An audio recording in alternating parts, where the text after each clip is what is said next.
The UN Security Council has strongly condemned the murder of 108 men, women and children in the Syrian village of Houla.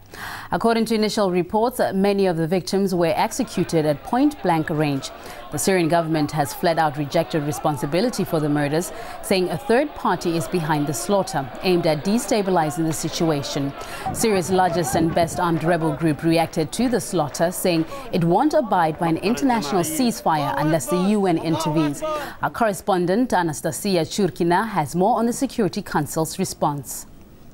United Nations Security Council members cut their weekend short to hold a 3-hour closed-door emergency meeting on the latest developments in Syria, where on Friday, in the bloodiest massacre since the anti-government clashes started on the ground a year ago, took place, where over 100 people were killed, including dozens of women and children. Prior to the meeting, Britain and France were calling for Security Council members to adopt a joint press statement pointing the fingers at the Syrian government. Russia, however, who previously vetoed a regime change resolution on Syria, said it would prefer to wait to hear what the head of the UN observer mission in Syria had to say, and this is why the meeting was adjourned. Now, after the meeting, a joint press statement of United Nations Security Council members was released. The Security Council has condemned these violent killings, which included artillery and tank shellings. The Security Council says this is a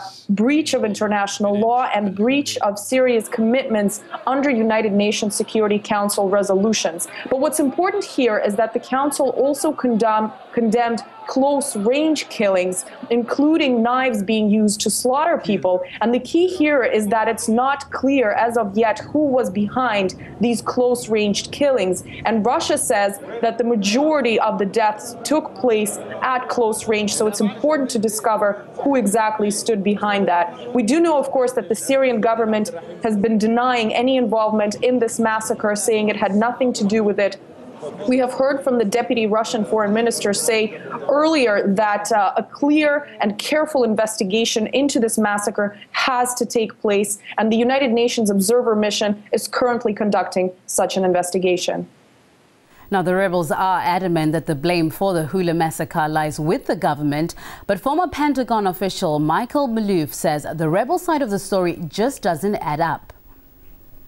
There's been allegations that there were gangs that are under the control of the government. But that whole area was actually, or is actually, under the control of the Free Syrian Army. So I don't see how government forces could have come in and systematically killed all these people up close like that. The opposition has been infiltrated by al-Qaeda. That is al-Qaeda's act. I think you have certainly more radical elements that are coming in, and plus they're getting much more exotic arms in order to arm the opposition itself.